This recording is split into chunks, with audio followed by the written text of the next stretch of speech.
नमस्कार, आदाब, बहुत-बहुत स्वागत आप सभी का। आप देख रहे हैं खास कार्यक्रम नज़र और नज़रिया। मैं हूँ आपके साथ बुशरा खानम फहाद। आज राहुल गांधी ने एक और धमाका किया है। हाइड्रोजन बम से पहले ये उनका एक और धमाका है। अब आप उसको कुछ भी बुला सकते हैं क्योंकि आपको पता ही है कि लगातार किस तरह से एक के बाद एक धमाके राहुल गांधी करते हुए नज़र आ रहे हैं।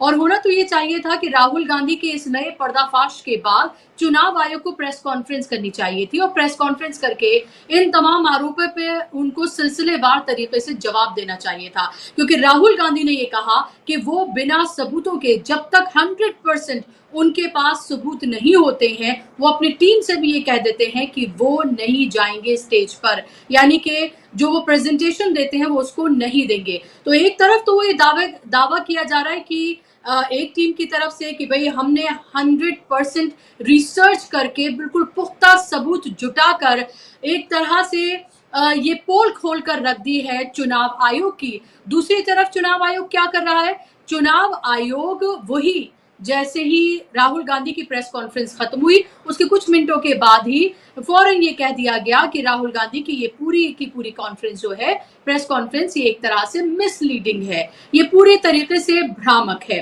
अब प्रेस कॉन्फ्रेंस किसने की? प्रेस कॉन्फ्रेंस करनी चाहिए थी चुनाव आयोग को, ज्ञानेश कुमार को, लेकिन प्रेस कॉन्फ्रेंस कौन कर रहा है? गोली मारो वाले अनुराग ठाकुर। और अनुराग ठाकुर ने ये कहा है कि लोकतंत्र को बदनाम किया जा रहा है।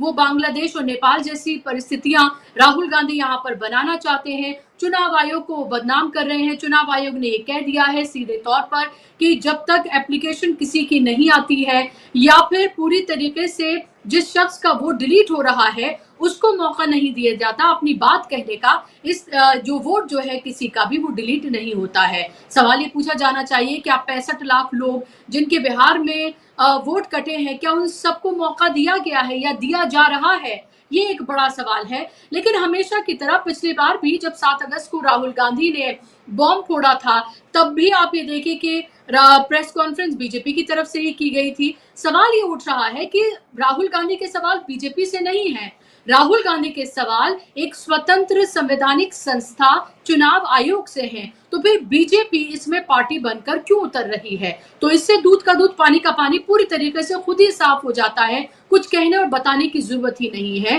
कि कैसे एक ही थाली के चट्टे बट्टे बनकर जो चुनाव आयोग है और भारतीय जनता पार्टी वो काम कर रही है। इसका मतलब तो ये हुआ कि चुनाव आयोग जो कुछ कर रहा है, उस पर जो इल्जाम लग रहे हैं, उसका सीधा फायदा भारतीय जनता पार्टी को मिल रहा है, क्योंकि बाकी पार्टियां तो सवाल उठा रही हैं, बाकी पार्टियां तो सामने निकल कर आ रही हैं। अब कर्नाटक की एक और विधानसभा को लेकर जो राहुल गांधी ने आज एक सनसनीखेज पर्दाफाश किया है, वोट डिलीशन का जो पूरा नेक्सस है उसको जो उन्होंने खोल कर रख दिया है कि कैसे कॉल सेंटर्स और सॉफ्टवेयर के जरिए ये सब कुछ किया जा रहा है, वो बेहद चौंकाने वाला है। मैं आपको सुनवाना चाहूंगी राहुल गांधी ने क्या कुछ कहा है। एक और बात जो राहुल गांधी ने बेहद महत्वपूर्ण कही है, उन्होंने ये कहा है कि चुनाव आयोग में बैठे हुए अधिकारी लोग जो हैं वो उनकी मदद कर रहे हैं। पहले ऐसा नहीं था, लेकिन अब ऐसा हो रहा है। सवाल ये भी है कि ज्ञानेश कुमार से आखिर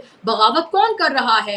कौन है वो अधिकारी जो उनकी मर्जी के खिलाफ राहुल गांधी का साथ दे रहे हैं? क्योंकि ज्ञानेश कुमार तो राहुल गांधी के हर लगाए इल्जाम को मिसलीडिंग बता रहे हैं। पिछली बार की बात आपको याद होगी जब उन्होंने कहा था, बहुत ही अग्रेसिव अंदाज में एक पॉलिटिकल लीडर की तरह बिल्कुल उन्होंने बात करते हुए कहा था कि राहुल गांधी या तो देश से माफी मांगे या 7 दिन के अंदर हलफनामा दें। अब ये चैलेंज राहुल गांधी ने उल्टा चुनाव आयोग पर फेंक दिया है। राहुल गांधी ने कहा है कि 7 दिन के अंदर जो सीआईडी लगातार आपसे 18 बार आपको पत्र लिखकर जो आपसे इंफॉर्मेशन मांग रही है, वो 7 दिन के अंदर आप दीजिए। सुनिए आप राहुल गांधी को जरा। हिंदुस्तान के चीफ इलेक्शन कमिश्नर वोट चोरों की रक्षा कर रहे हैं। हर इलेक्शन में कांग्रेस वोटर्स डिलीट हो रहे हैं, ऑपोजिशन के वोटर्स डिलीट हो रहे हैं। कर्नाटक में किसी ने अलंद में वोटर डिलीशन सिस्टमैटिकली ऑर्गेनाइज तरीके से, सेंट्रलाइज तरीके से की। 6000 तकरीबन 6000 पकड़े गए, उस पर इन्वेस्टिगेशन हो गया। क्या पता लगा कि फाइलिंग ऑटोमेटिकली ऑनलाइन हो रही है, मोबाइल नंबर दूसरी स्टेट्स के यूज हो रहे हैं, टारगेटेड डिलीशंस हो रहे हैं। जो भी मैं यहां बोल रहा हूं 100% प्रूफ के साथ, सबूत के साथ बोल रहा हूं, आपको अपनी आंखों से ये दिखेगा। कर्नाटका सीआईडी ने केस चालू किया कि ये वोटर कौन है, ये फोन किसके हैं, ये आईपी एड्रेस क्या है, ओटीपी कहां गया, इन चीजों के बारे में इन्वेस्टिगेशन शुरू होती है। जो सेंट्रलाइज तरीके से कॉल सेंटर के प्रयोग से, सॉफ्टवेयर से अलग अलग प्रदेशों में वोट डिलीट कर रहे हैं, ऐड कर रहे हैं। अच्छा, ये सिर्फ आनंद में नहीं हुआ, ये अलग अलग कंस्टिट्यूएंसीज में हुआ है। आनंद में लीगल प्रोसेस चालू हो गई, पकड़ लिया। यहां महाराष्ट्र में उसी मोडस ऑपरेंडी से, उसी सिस्टम से यहां पे वोट ऐड हुए। पिछले प्रेजेंटेशन में मैंने आपको नाम दिखाए थे, ये देखिए वही नाम यहां है। नाम वैसे ही है, JW किसी ने टाइप करके लगा। तो जो ये काम कर रहा है, ये उत्तर प्रदेश में, हरियाणा में, बिहार में, कर्नाटक में, महाराष्ट्र में वही कर रहा है। तो हमारी डिमांड है, ज्ञानेश कुमार जी, आप अपना काम कीजिए। आपने ओथ लिया है, आप हिंदुस्तान के चीफ इलेक्शन कमिश्नर हैं। आपसे कर्नाटक की सीआईडी सबूत मांग रही है। आप कर्नाटक की सीआईडी को ये सबूत 1 सप्ताह के अंदर दे दीजिए, नहीं तो पूरा हिंदुस्तान के सारे युवा इस बात को एक्सेप्ट करेंगे कि आप वोट चोरों की आप मदद कर रहे हो। तो वोट चोरों की आप मदद कर रहे हैं, लोकतंत्र की हत्या कर रहे हैं, ये सीधे तौर पर राहुल गांधी ने कहा है। पोल खोल कर उन्होंने रख दी है। जिनके वोट डिलीट हुए उनको भी पेश किया, जिनके नंबर इस्तेमाल करके वोट डिलीट किए गए उनको भी राहुल गांधी ने पेश किया है। तो राहुल गांधी ने वो लोग भी साथ में लेकर आए, डेटा भी साथ में लेकर आए और पूरे तरीके से, सिलसिलेवार तरीके से उन्होंने इस पूरे खेल की पोल खोल दी है। सोचिए कितना खतरनाक है ये खेल कि मैन्युअली ये कुछ नहीं किया जा रहा, बल्कि एक दूसरी दुनिया बनाई गई है। उस दूसरी दुनिया में बैठकर, उन कॉल सेंटर्स में बैठकर एक क्लिक करके इन वोट्स को जो है वो डिलीट किया जा रहा है। यही तो राहुल गांधी ने आज बताया है कि कॉल सेंटर और सॉफ्टवेयर के जरिए सब कुछ किया जा रहा है। आप सोचिए कि लोकतंत्र के साथ कितना बड़ा खिलवाड़ हो रहा है, आपके और हमारे अधिकार के साथ कितना बड़ा खिलवाड़ ये किया जा रहा है। एक और बात जो राहुल गांधी ने कही है कि कैसे जो चुनाव आयोग के लोग हैं वही उनकी मदद कर रहे हैं, वो भी आप सुन लीजिए। इलेक्शन कमीशन के अंदर से हमें मदद मिलनी शुरू हो गई है। मैं साफ बोल देता हूं, इलेक्शन कमीशन के अंदर से, पहले नहीं हो रहा था, अब इलेक्शन कमीशन के अंदर से इंफॉर्मेशन आ रही है। यह रुकेगा नहीं, यह रुक नहीं सकता है, क्योंकि हिंदुस्तान की जनता इस बात को एक्सेप्ट नहीं करेगी। एक बार हिंदुस्तान की जनता को, हिंदुस्तान के युवाओं को पता लग गया कि वोट चोरी हो रही है, उनकी शक्ति लग जाएगी। और आप ये देखिए कि अमित शाह बिहार में है और अमित शाह ने क्या कहा। अमित शाह ने कहा कि ये लगातार फेक नैरेटिव जो है वो कांग्रेस गढ़ती रहती है। ये वोट चोरी की बात जो है लगातार जो राहुल गांधी कह रहे हैं, उन्होंने कहा ये वोट अधिकार यात्रा जो राहुल गांधी ने निकाली वो दरअसल बांग्लादेशी जो घुसपैठिए हैं, यानी कि जो मुसलमान हैं, उनको बचाने के लिए ये सब कुछ किया जा रहा है। ये वोट अधिकार यात्रा नहीं बल्कि घुसपैठियों को बचाने की ये यात्रा है। ये सीधे तौर पर आज अमित शाह ने कहा है। वही उनका कम्युनल एजेंडा, वही उनकी सियासत, उसी पर ही वो लगे हुए हैं। आप घुसपैठी आप बिहार तक लगातार सुनते रहेंगे। राहुल गांधी ने जो चुनाव आयोग ने ट्वीट किया है और जो मिसलीडिंग जिससे बताया है, उसके बाद राहुल गांधी ने उसको रिट्वीट करते हुए जवाब दिया है। राहुल गांधी ने ट्वीट करके कहा है, अंग्रेजी में ये ट्वीट है, मैं आपको हिंदी में अनुवाद इसका बता रही हूँ।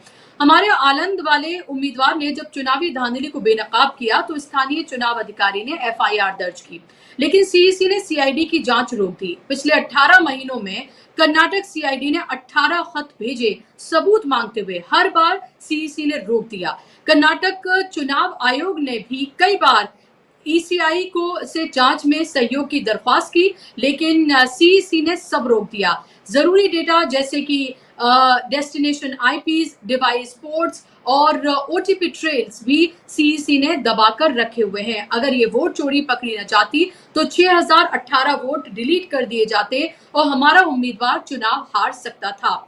सीईसी ज्ञानेश कुमार, बहाने बनाना अब बंद करिए, सबूत कर्नाटक सीआईडी को फौरन दीजिए, ये कहना है राहुल गांधी का। राहुल गांधी ने 7 दिन का अल्टीमेटम ये दिया है और राहुल गांधी बता रहे हैं कि अभी वो सिर्फ बेस बना रहे हैं, एक तरह की भूमिका तैयार कर रहे हैं हाइड्रोजन बॉम्ब से पहले, और उससे ही पहले हाइड्रोजन बॉम्ब तो अभी आया ही नहीं है। अनुराग ठाकुर कह रहे हैं कि अरे ये तो सुतली बम निकला, थोड़ा इंतजार कर लीजिए, थोड़ा धैर्य रखिए। पहली बात तो ये है कि आप इस पूरे मामले में पार्टी बन क्यों रहे हैं? आपसे तो ये सवाल किए ही नहीं जा रहे, आपको तो कटघरे में खड़ा ही नहीं किया गया है। और राहुल गांधी कह रहे हैं कि अभी वो भूमिका बना रहे हैं, अभी हाइड्रोजन बॉम्ब भी आएगा तो उसका इंतजार भी किया जाना चाहिए। चलिए आज इसी पर हम चर्चा करेंगे, इसी पर बात करेंगे कि कैसे चुनाव अधिकारी राहुल गांधी की मदद कर रहे हैं, कैसे राहुल गांधी सिलसिलेवार तरीके से चुनाव आयोग की पूरी पोल खोल रहे हैं, ये खेल कितना खतरनाक है और ये अगर आगे और बढ़ता है तो ये और कितने खतरे पैदा कर सकता है,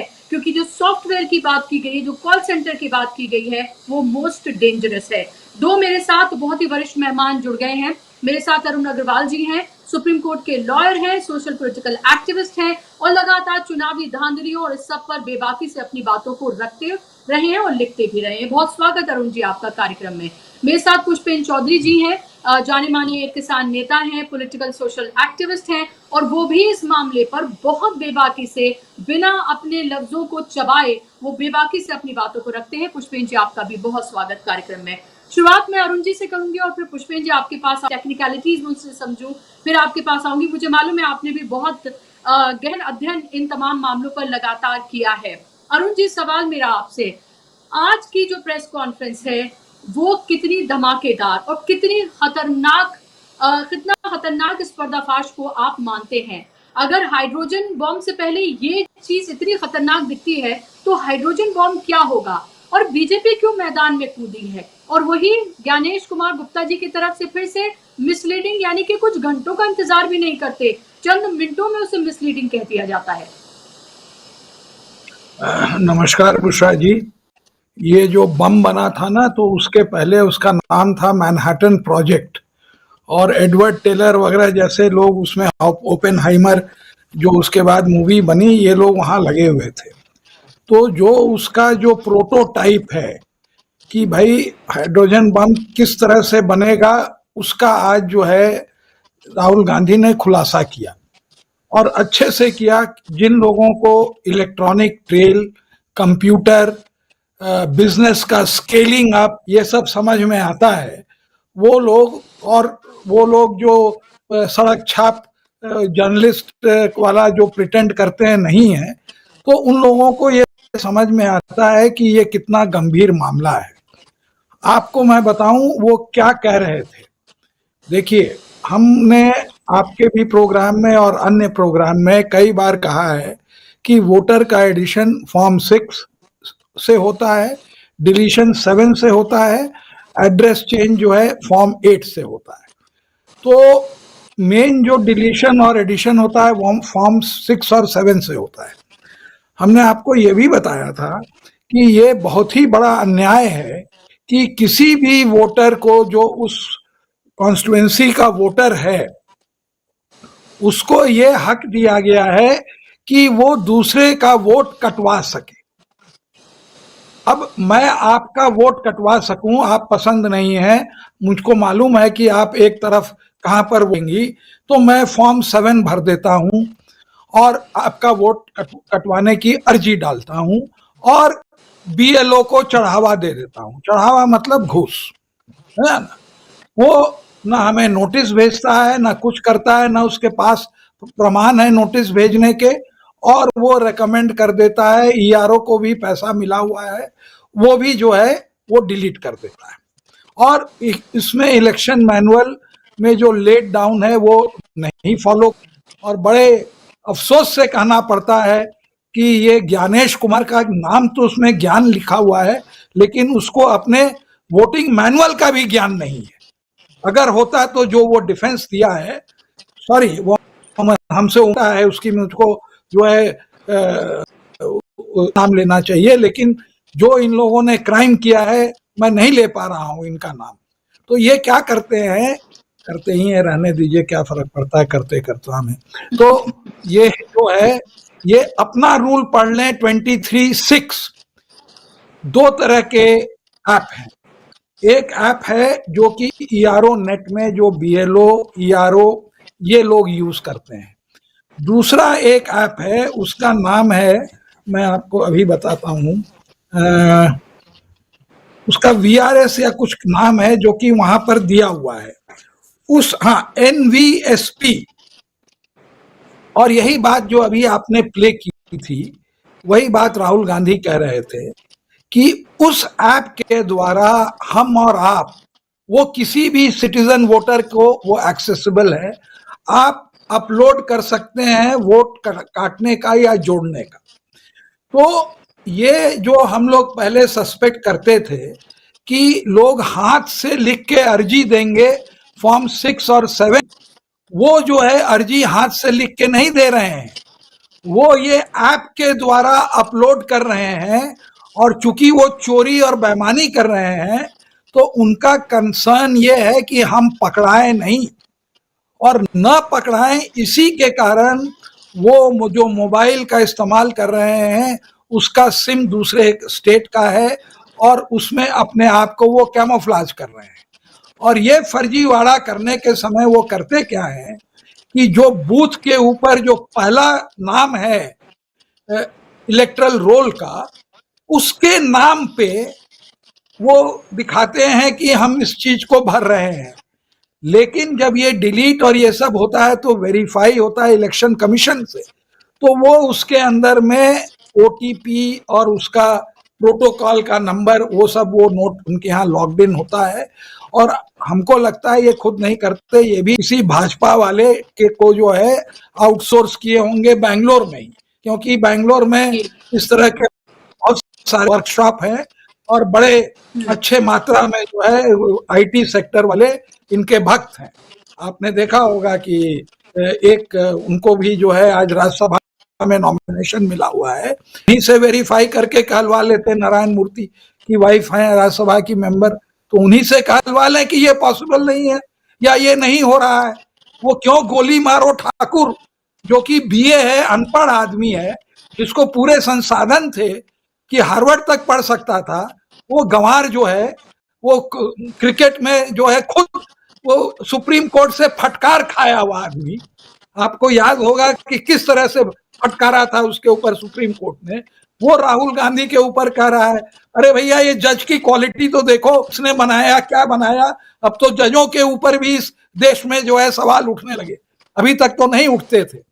जरा ये तो बतावें कि जो है किन जजों का किस मेरिट पर ये सेलेक्ट कर रहे हैं। तो वो बात को छोड़िए, वो ठाकुर की कभी भी कोई क्रेडिबिलिटी नहीं होगी। जो ज्ञानेश कुमार ने उसको रिफ्यूट करने की कोशिश की, उन्होंने 3 ग्राउंड पर कहा कि एफआईआर इलेक्शन कमीशन ने लगाया, तो क्या राहुल गांधी ने कहा कि और किसी ने लगाया? अरे हम तो शिकायत करेंगे ना, तो हमारी शिकायत के ऊपर इलेक्शन कमीशन ने एफआईआर की, और एफआईआर ईमानदार बेईमान हो इसका मतलब ये नहीं कि तुम्हारा ईआरओ और बीएलओ ऊपर से नीचे जो कि स्टेट गवर्नमेंट के एम्प्लॉइज हैं, वो लोग भी तुम्हारे तरह बेईमान नहीं है। वो गरीब हो सकते हैं, तुमसे पद में नीचे हो सकते, पद में नीचे हो सकते हैं, लेकिन उनकी मोरालिटी और उनकी ईमानदारी तुमसे ज्यादा है। इसलिए राहुल गांधी ने कहा कि अब हमको जो है, क्योंकि कोई भी अगर भारत का सच्चा देशवासी होगा और उसको ये बर्दाश्त नहीं होगा कि इलेक्शन की चोरी हो रही है, भले कोई भी चोरी करे। ये अलग बात है कि आरएसएस क्लेम करती है कि हम शाखा में कैरेक्टर बिल्ड करते हैं, लेकिन वहां पर उन लोगों को चोरी कराने का, ये वोट चोरी करके जीतने का जो है तरीका सिखाया जाता है पन्ना प्रमुखों को, और वो लोग ओपनली नहीं आ रहे हैं। सवाल ये है जी अरुण जी, मेरे सवाल है, क्या आपको ये अंदाजा था ये खेल इतना खतरनाक है कि कोई भी कहीं पर भी बैठकर नंबर हैक करके सॉफ्टवेयर के जरिए, कॉल सेंटर के जरिए सेंट्रलाइज तरीके से कर रहा है? बुशरा जी, इस पर मैं जितना काम और पढ़ा हूं बहुत कम लोगों ने पढ़ा है। एक बात मैं बराबर कह रहा था कि फॉर्म 6 और फॉर्म 7 से चोरी हो रही है। हाँ, और ये वाली बात जो आप कह रहे हैं, मैं बेंगलोर में हूं, तो ये अलंद वाली जो है ये सारी बातें पेपर में यहाँ छपी हुई हैं, कोई नई बात नहीं है। और उसी दिन कहीं मैं प्रोग्राम कर रहा था तो मैंने कहा कि ये तो एकदम साइंटिफिक रिगिंग है, मास स्केल की। जैसे बिजनेस की मैं बात कर रहा था, तो आप एक मॉडल क्रिएट करते हैं, मैकडोनल्ड है, उसको आप स्केल अप करते हैं। आप जो है कॉफी पीने जाते हैं, उसको आप स्केल अप करते हैं, पूरे वर्ल्ड में करते हैं। ये जूडियो है, तो ये सब जो है स्केल अप है। आपने एक जगह मॉडल बना लिया, उसके बाद उसका जो है आपने हर जगह प्रयोग करके और फिर ऐसा किया कि हम पकड़ाए नहीं। तो जैसे आप अगर बेईमानी करते हैं और चेक से घूस लेते हैं तो एक मनी ट्रेल रह जाता है, वैसे ही अगर आप इलेक्ट्रॉनिक में आपने बेईमानी की तो एक इलेक्ट्रॉनिक ट्रेल रह जाता है। वही ट्रेल को इन लोगों ने पकड़ा। ये बेवकूफ जो हैं अव्वल दर्जे के कि आप चुनाव जीत गए। अरे उल्लू के जितने क्या कहूं मैं कि ये अगर मैं 10,000 से ज्यादा तुमने रिगिंग करी, रिगिंग के बाद भी हार गए, तुमने 20,000 की रिगिंग करी, मेरी विक्ट्री मार्जिन 30,000 की थी, तो मैं जीतूंगा कि नहीं जीतूंगा? तुमने रिगिंग के बाद भी तुम हार गए, तुम इतने बड़े माने चोरी करके भी तुम पास नहीं किए, तुम फेल हो गए। ऐसा होता है कि नहीं होता है? ये जी एकदम जी फिसड्डी है उसको। अब आप चोरी करा के अनुराग ठाकुर को आईएएस तो नहीं बना देंगे, चोरी करके बनेगा ना। सिंपल ग्रेजुएट है लेकिन वो मिनिस्टर और ये वहां बन के बैठा हुआ है, राज कर रहा है।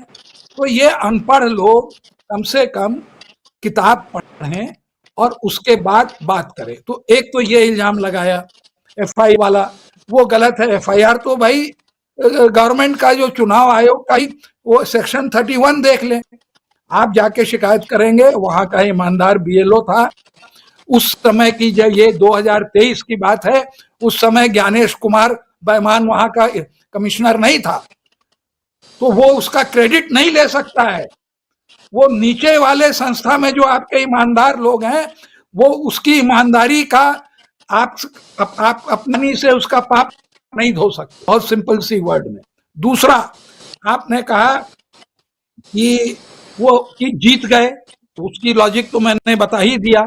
तीसरा इन्होंने जो कहा, जो थोड़ा सा हाई साउंडिंग लगता है, कि आप ये डिलीट जो है एक आदमी ऐप से नहीं कर सकता है। बिल्कुल ठीक कहा।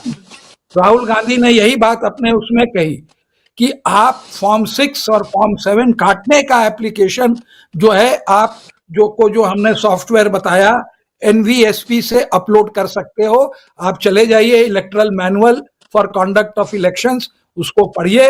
उसमें पैराग्राफ 23.6 में साफ लिखा हुआ है कि आप इसको अपलोड कर सकते हो। अब वो अपलोड करके पहुंचता है ईआरओ बीएलओ इन लोगों के पास।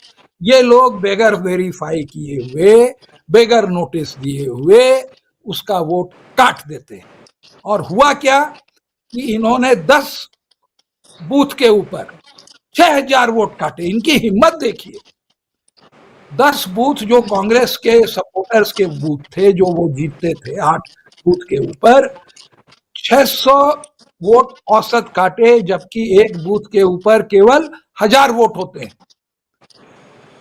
अब आप नमक में, मतलब दाल में नमक मारेंगे तो मारेंगे, ये तो 50% इतने बड़े ये चोर और डकैत निकले। ये सब डेटा है जो उन्होंने कहा है। और उसके बाद ये आके बड़ा हीरो बन रहे हैं।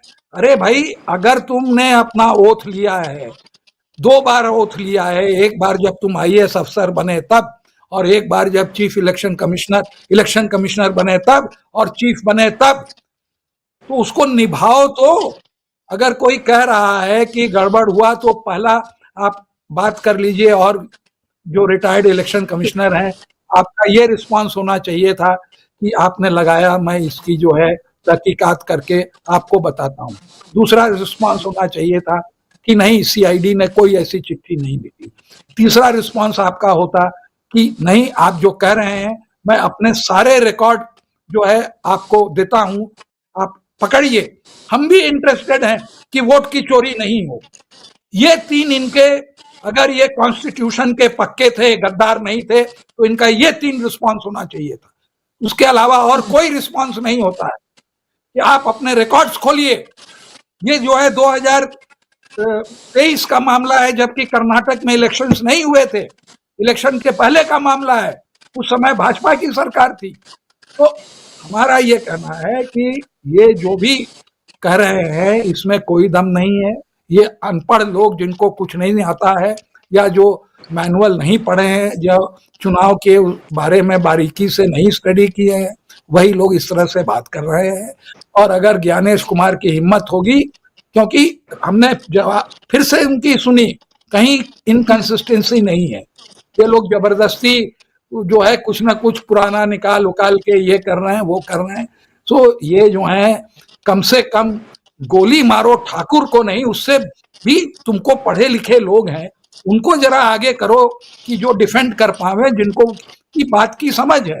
अरे वो ग्रेजुएट, आज का चपरासी ग्रेजुएट होता है यार, क्या उसको अकल है? छोड़िए, आगे बढ़िए। जब जब देश के होम मिनिस्टर ये कहें कि वोट अधिकार यात्रा बांग्लादेशी घुसपैठियों को बचाने की ये यात्रा थी, तो फिर वो भी आप उन्हीं के ही जी फिर उनके मिनिस्टर से आप क्या एक्सपेक्ट करेंगे कि वो क्या बात करेंगे? और फिर उनका तो हमने इतिहास देखा, उनके नाम के साथ तो गोली मारो लग ही गया है, तो उनकी जबान, उनका स्टैंडर्ड क्या है वो बताने की किसी को जरूरत नहीं है। पुष्पेन जी के पास मैं आऊंगी। पुष्पेन जी, आप इस खेल को कितना खतरनाक मान रहे हैं?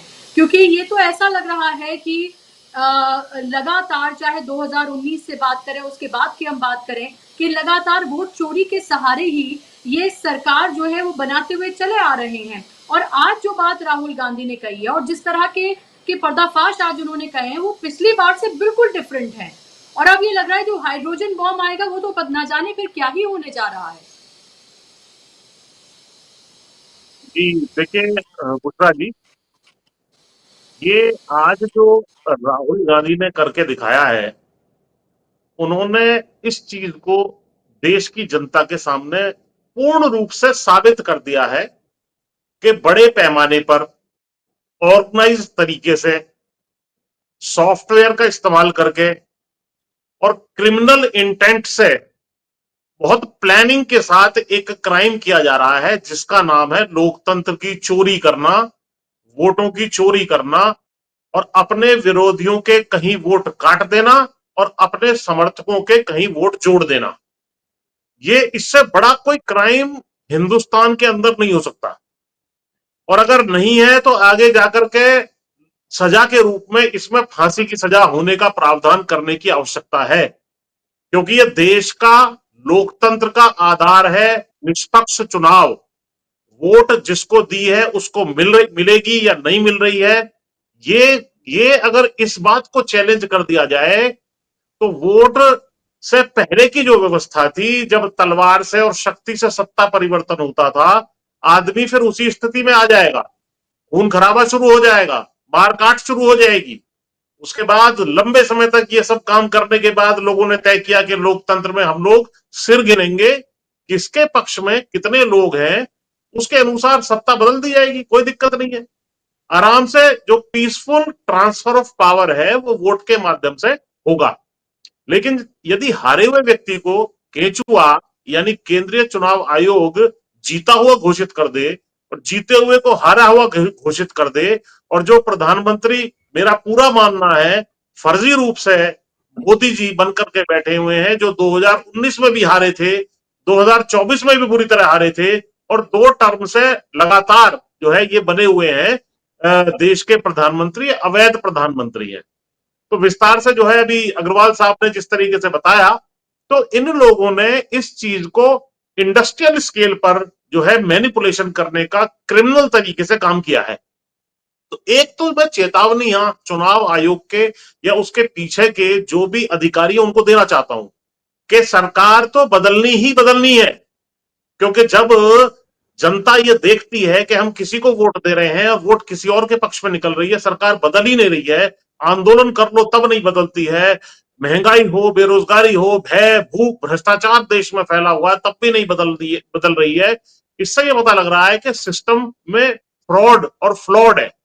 तो उसके बाद जो है कहीं ना कहीं क्रांति की शुरुआत होती है। तो इसमें इन्होंने जो 2 कंस्टिट्यूएंसीज कर्नाटक की राहुल गांधी ने बताई, ये इन्होंने बहुत बड़ी देश सेवा का काम किया है। पिछले जो प्रेस कॉन्फ्रेंस थी राहुल की, शायद 7 अगस्त को थी, उसमें राहुल गांधी ने ये स्पष्ट कर दिया था कि 1 लाख से ज्यादा वोटर जो है जोड़े गए थे एक कंस्टिट्यूएंसी में। उसके क्या क्या परिणाम हुए, वो उस कंस्टिट्यूएंसी को हार गए, वो सब चीजें थी।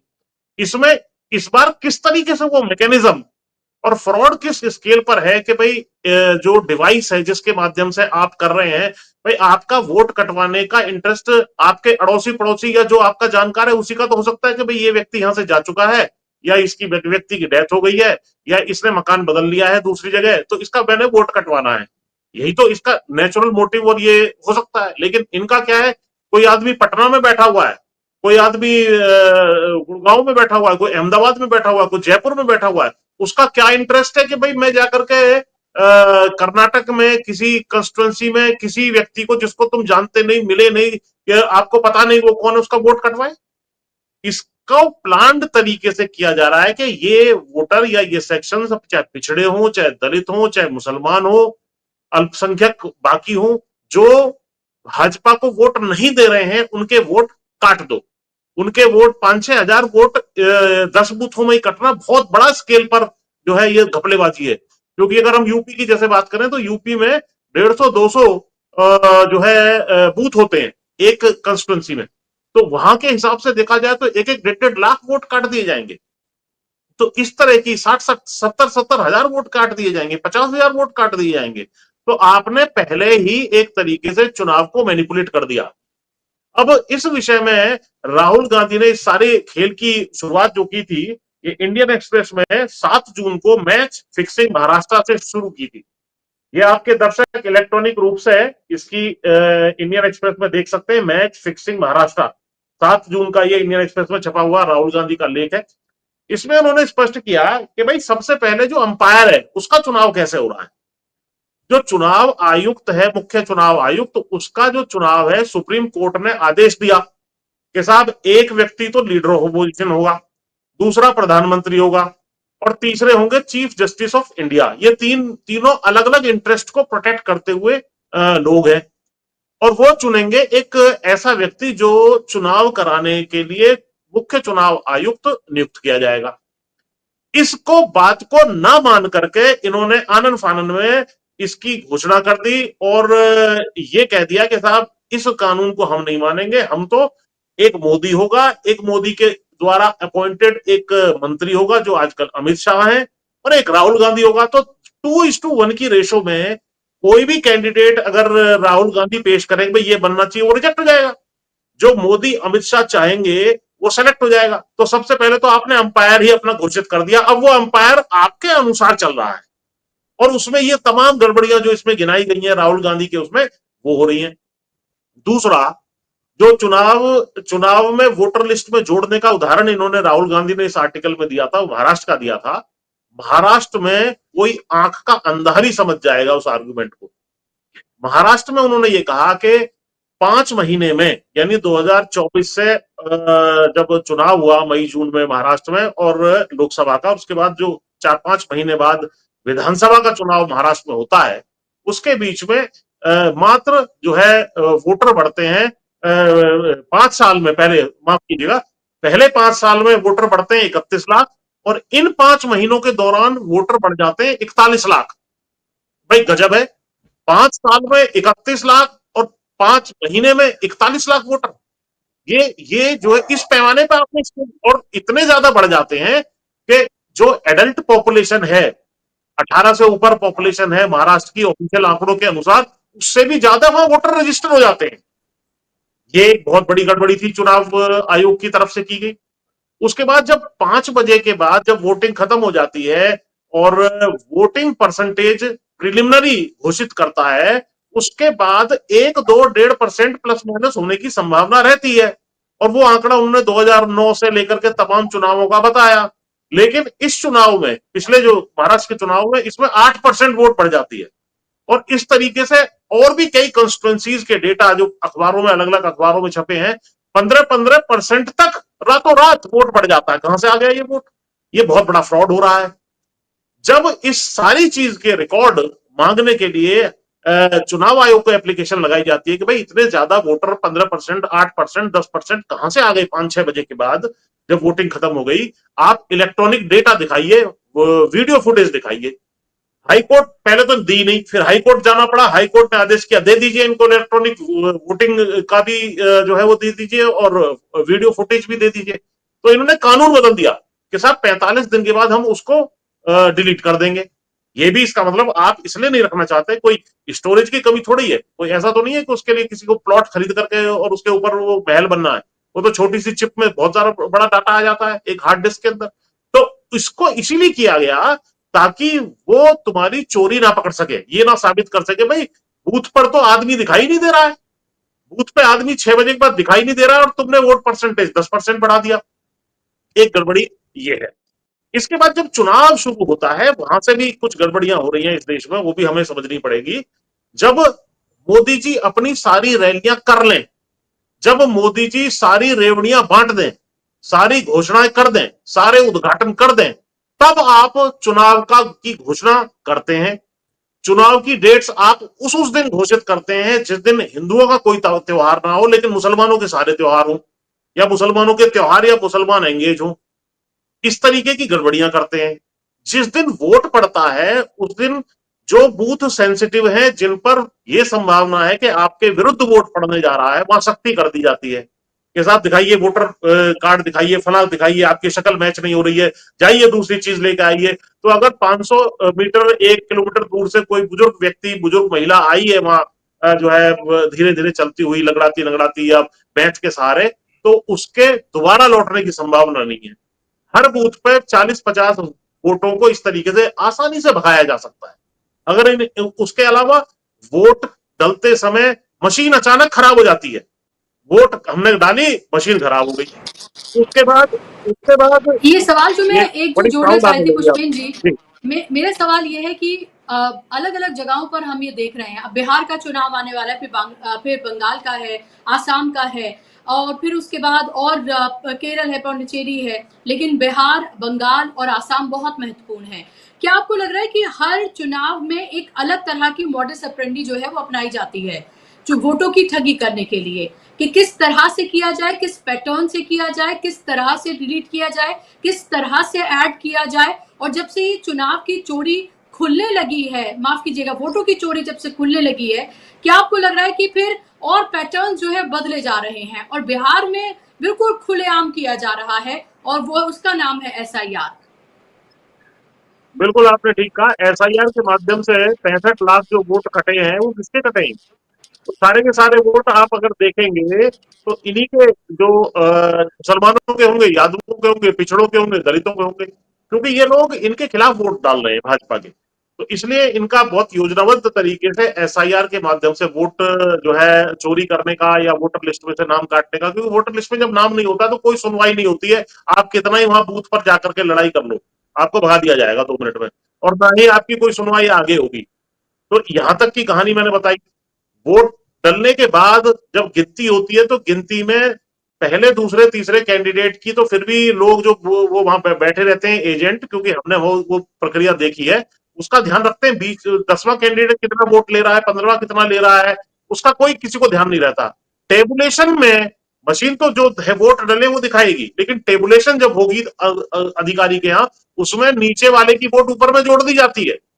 और उससे भी अगर काम ना चले तो पोस्टल बैलेट में भारी गड़बड़ियां हो रही हैं कि पोस्टल बैलेट मिक्स करके और जो है इसको जीता हुआ दिखा दो, उसमें अपने वोट मिक्स कर दो। वहां से भी अगर बच जाए तो सर्टिफिकेट 2-4 हजार वोट कम भी है तो सर्टिफिकेट हारने वाले को दे दिया जाता है, वो सर्टिफिकेट देकर के वहां से भाग जाता है सीधा, और उसके बाद कुछ नहीं हो सकता। हाई कोर्ट में आप पिटीशन डालें, हाई कोर्ट उसकी सुनवाई नहीं करेगा। अभी भी पिछले साल की पिटीशन जो डाली गई थी 21, 22, 25 जितनी भी ही अलग अलग लोकसभा की, उसमें एक में भी फैसला हाई कोर्ट ने नहीं सुनाया है। ये सुस्त चाल से, मस्त चाल से हमारी जो है न्यायपालिका इसमें चलती है। तो ये लोकतंत्र बिल्कुल खत्म हो गया है। चुनावी तंत्र के ऊपर माफिया राज है। माफिया राज तमाम हथकंडे अपना करके बार बार अपने आप को जीता हुआ, अपने आप को पॉपुलर नेता घोषित कर रहा है। वास्तव में ये बिल्कुल पॉपुलर नेता नहीं है। ये जो है वोट चोरी के माध्यम से अवैध सरकार बनी हुई है, और सारे देश की जनता का परम कर्तव्य है कि इस अवैध सरकार को, जिसको एक पल भी गद्दी पर बैठने का अधिकार नहीं है, उखाड़ करके फेंक देना चाहिए। जी ओके, आपने जाहिर सी बात है, आपने तमाम टेक्निकलिटीज भी बताई हैं और किस तरफ हमारा लोकतंत्र जा रहा है वो भी बताया है।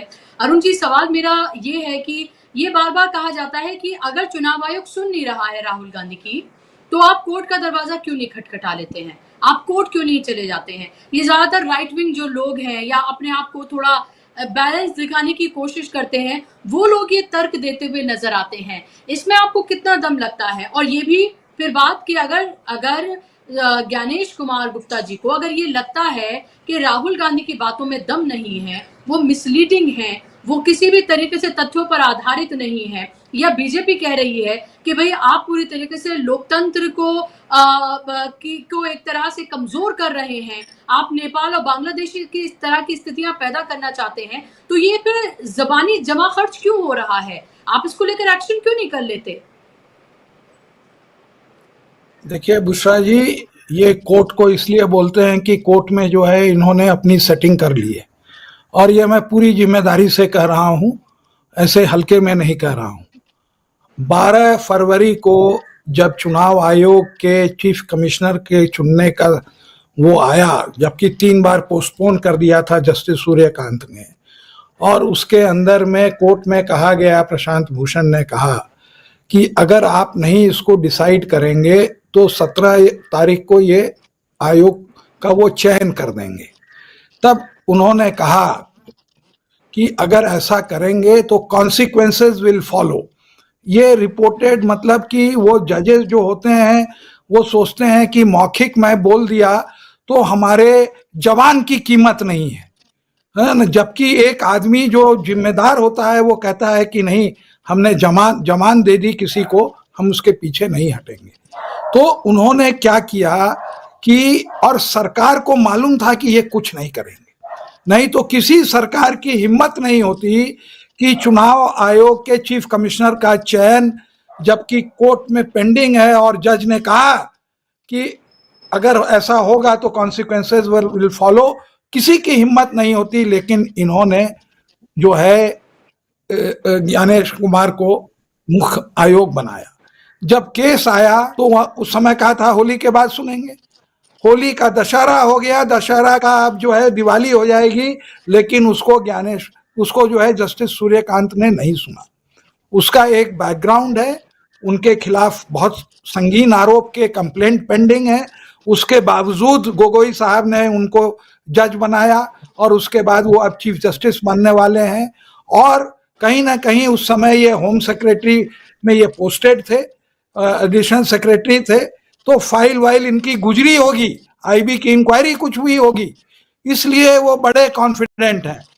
जैसे आपने देखा अभी हाल में मुरलीधर, जस्टिस मुरलीधर, जो कि इतने मेरिटोरियस जज थे, और राम जन्मभूमि का 5 में से जो 4 जजेसों ने फैसला किया वो सीनियर मोस्ट थे, चारों चीफ जस्टिस बने।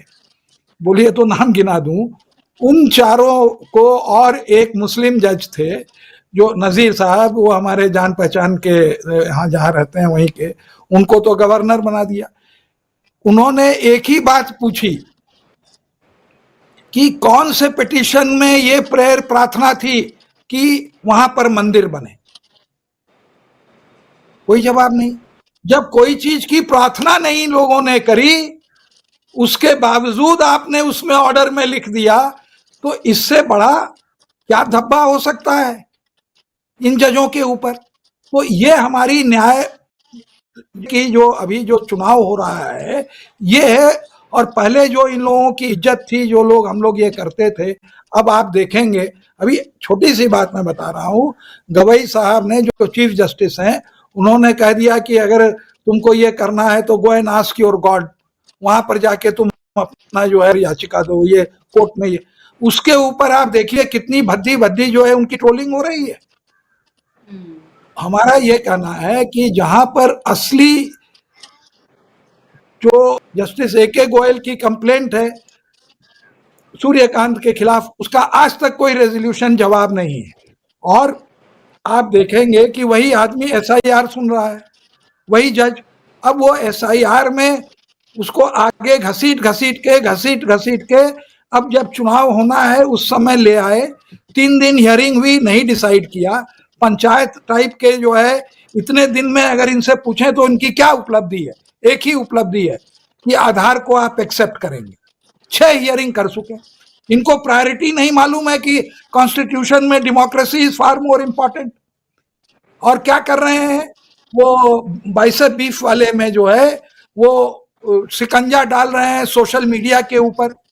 वो कह रहे हैं सॉलिसिटर जनरल, अटॉर्नी जनरल उसमें अपीयर हो गए, एक बैक प्रकट हो गए और कहे कि नहीं इनको तो टाइट करना है। बोले हाँ हाँ गाइडलाइन बनाओ। तो ये सब चीज के लिए उनको फुर्सत है, और ये जो है जो जरूरी काम है उसके लिए उनके पास फुर्सत ही नहीं है। तो इसीलिए ये कहते हैं जाइए। और अनुराग ठाकुर का जो है, मैं आपको अब बताऊं, ये जो है जी अभी निकाला गूगल सर्च में क्या लिखा हुआ है।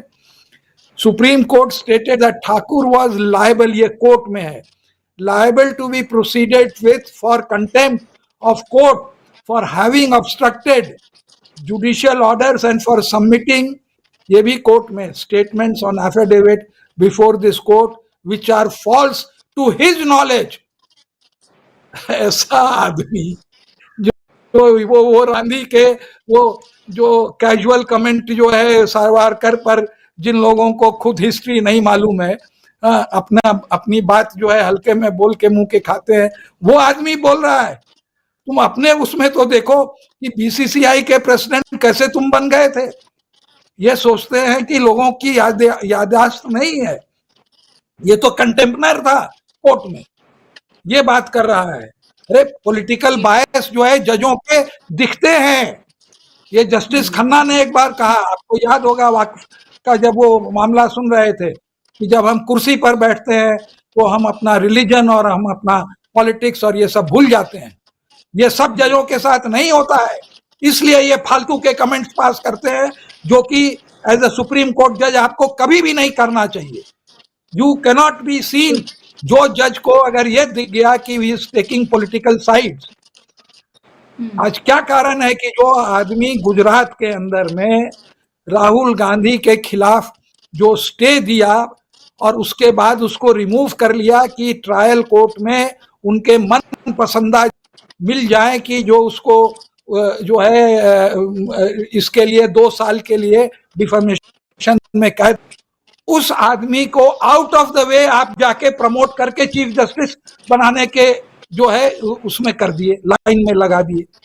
और जस्टिस नागरत्ना ने जब ऑब्जेक्ट किया तो लोगों को उसका डिसेंट नोट भी इन लोगों ने नहीं ये किया। तो ये लोग याद रखें कि जो है जिस तरह से चुनाव आयोग का डीजेनरेशन हो रहा है, उसी तरह से जो है सुप्रीम कोर्ट में भी इन्होंने अपने चुनिंदा जज लाए हैं, जिसके कारण कि लोगों को अब कॉन्फिडेंस नहीं रहा कि ये जो है कि यहाँ पर न्याय, देखिए और सब मामलों में न्याय होता है, ये बात नहीं है। आपकी और हमारी लड़ाई है, उसमें कोई जज का वो नहीं है। बट जब ये पॉलिटिकल इशू आता है तब आप देखिए कि किस तरह से न्यायमूर्ति लोग जो हैं इधर से उधर, और धन्ना सेठ का वो अभी वो ठाकुरता का आया, सबसे लोएस्ट जज ने पूरे देश में जो है स्टे उसको दे दिया बगैर सुने हुए, gross abuse of judicial authority. तो ये हो रहा है, सब कोई को पॉलिटिकल अलाइनमेंट होके जो है, राहुल गांधी पर 20 केस हैं, 30 केस हैं, इनके ऊपर तो कोई भी केस होता है तो डिसमिस कर देते हैं। अरे अनुराग ठाकुर गोली मारो ठाकुर ने तो मजाक में कहा था।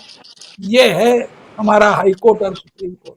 बिल्कुल आप सही कह रहे हैं। और मैं वो हेडलाइन भी पढ़ रही थी कि यहाँ पर एक्टिविस्ट उमर खालिद और उन सब की बात की जा रही थी कि उनको इंसाफ नहीं मिलता, कुत्तों को जल्दी इंसाफ मिल जाता है। ये एक आर्टिकल की हेडिंग थी और इसे मतलब पढ़कर जैसे दिल होता है ना कि एकदम टुकड़ों में बढ़ जाता है। बिल्कुल ऐसा ही हुआ कि कैसे इंसानी जानों की कोई कीमत नहीं है क्योंकि वो आपके पॉलिटिकली अलाइंड आपके साथ नहीं है, या फिर वो आपकी जो आइडियोलॉजी है उसको सपोर्ट नहीं करते हैं। तो अदालतों से लेकर चुनाव आयोग से लेकर संवैधानिक संस्थाएं, आईटी, सीबीआई, ईडी, ये किस तरह से काम कर रही हैं, ये 12 साल में इनका क्या हश्र हुआ है और कहां ये पहुंच गई हैं, ये सबके सामने है और ये बहुत खतरनाक है।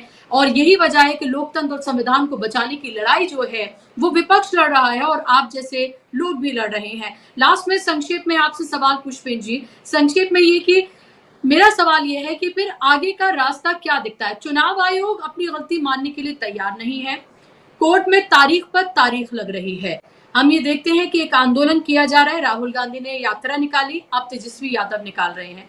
किसानों का आंदोलन हुआ, सीएनआरसी का आंदोलन हुआ, वहां हमने बदलाव देखा। लेकिन क्या आपको लग रहा है कि जो सबसे महत्वपूर्ण चीज है जिससे सत्ता बदली जा सकती है, वो लोगों की मर्जी से, लोग चाहें तो नरेंद्र मोदी को फिर से बना दे, लेकिन वो फ्री एंड फेयर तो होना चाहिए।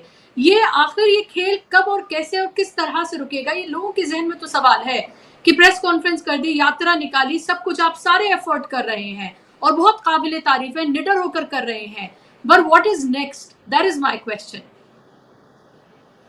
देखिए बुशरा जी, इसमें एक बात मैं और ऐड करना चाहता हूँ। इन्होंने एक कानून और बदला, अग्रवाल साहब को पता होगा, जिसमें चुनाव आयुक्तों के खिलाफ उनकी जो भी कार्रवाई है, उनके खिलाफ कोई क्रिमिनल प्रोसीडिंग ही नहीं हो सकती जीवन भर, जब तक वो जिंदा है। वाह भाई वाह, क्या जबरदस्त जो है बैटिंग सजाई है, फील्डिंग सजाई है आपने। मतलब तुम क्राइम करते चले जाओ, लेकिन तुम्हारे खिलाफ जो क्रिमिनल प्रोसीजर कोड है वो लागू ही नहीं होता, मजे करो जाओ। तो इसीलिए धड़ल्ले से ये बेईमानी जो है ज्ञानेश कुमार गुप्ता करते चले आ रहे हैं। अब यही चीज जब बड़े बड़े आंदोलन हो, विपक्ष आपके विपक्ष में वोट डले, आपको जनता हटाना चाहती है, वो मैकेनिज्म फेल हो जाए तो बॉल सीधा और सुप्रीम कोर्ट भी फेल हो जाए, जैसा अग्रवाल साहब ने भी डिटेल में बताया, और कोई सुनवाई कहीं ना हो, तो मैं फिर जफरनामा की, गुरु गोविंद सिंह जी की किताब जो जफरनामा है उसको पढ़ लेना भाई, सुन लो। उन्होंने ये कहा है, ये नवतेज शर्मा जी ने ट्रांसलेशन किया था, बड़ा अच्छा है, इसके इंट्रोडक्शन में ही पहला है। उन्होंने ये जफरनामा एपिस्टल ऑफ विक्ट्री के रूप में गुरु गोविंद सिंह जी ने लिखा था औरंगजेब को, और उसमें एक उनका वो है, चुनकर अज हमें हिलाते दर गुजश्त, हलाल अस्त बर्दन बी शमशीर दस्त, meaning when all has been tried yet justice is not in sight, it is then right to pick up the sword, it is then right to fight। फिर जो जो युद्ध है वो स्ट्रीट में होगा, फिर वो युद्ध सड़कों पे होगा, फिर वही होगा जो नेपाल में हुआ। फूंक दिए जाएंगे एक तरफ से, संसद के ऊपर विश्वास नहीं है, उन्होंने संसद फूंक दी। सुप्रीम कोर्ट ने इसी तरह के घटनाक्रम वहां किया था, सुप्रीम कोर्ट को फूंक डाला। मैं नहीं चाहता देश में ऐसा हो, लेकिन जब आप प्रधानमंत्री के घरों को फूंक दिया, वित्त मंत्री को दौड़ा दौड़ा करके सड़कों पे मारा, इस तरह के बहुत जो है अत्याचारी और जो है तानाशाह विश्व में हुए हैं, जिन्होंने इसी तरीके से अंत की तार दी थी। लेकिन अंत में जब जनता ने देखा कि जो भी मैकेनिज्म हमने बनाए, संविधान बनाया, सुप्रीम कोर्ट बनाया, संसद बनाया, ईडी, सीबीआई, इनकम टैक्स, चुनाव आयोग, जब सब फेल हो गए, आंदोलन का कोई परिणाम नहीं निकल रहा है, तो जनता के पास एक ही है कि जनता जनार्दन का जो वज्र उठेगा तो उसके सामने ये धराशायी हो जाएंगे। जनता ही फिर इनका फैसला करेगी। ये दौड़ा दौड़ा करके इंडिया गेट पर मारे जाएंगे, इनके घरों में आग लगा दी जाएगी, सुप्रीम कोर्ट हो चाहे पार्लियामेंट हो। और जनता का गुस्सा आपने देखा, नेपाल में देखा, बांग्लादेश में देखा, श्रीलंका में देखा, पिछले दिनों इंडोनेशिया में देखा, फ्रांस में देखा। तो जनता के गुस्से के सामने कोई नहीं टिकने वाला है, आप चाहे कितने ही प्रयास कर लो। अभी जो है जो अपने अमित शाह है, उन्होंने एक और काम किया था कि साहब बहुत तेजी से वो मुझे रिपोर्ट दो आंदोलनों की, कैसे कैसे आंदोलन हुए, कौन उनका फंडिंग कर रहा था, क्या हो रहा, इस तरह की सुप्रीम कोर्ट में इंडियन एक्सप्रेस में रिपोर्ट छपी। तो जब जनता के अदालत में ये इशू पहुंच जाएगा तो फिर जनता बहुत खतरनाक तरीके से सजा देती है, फिर बच के निकलने का मौका भी आपको नहीं मिलेगा, ये समझ लेना। तो इसलिए अभी चेत जाओ, सावधान हो जाओ।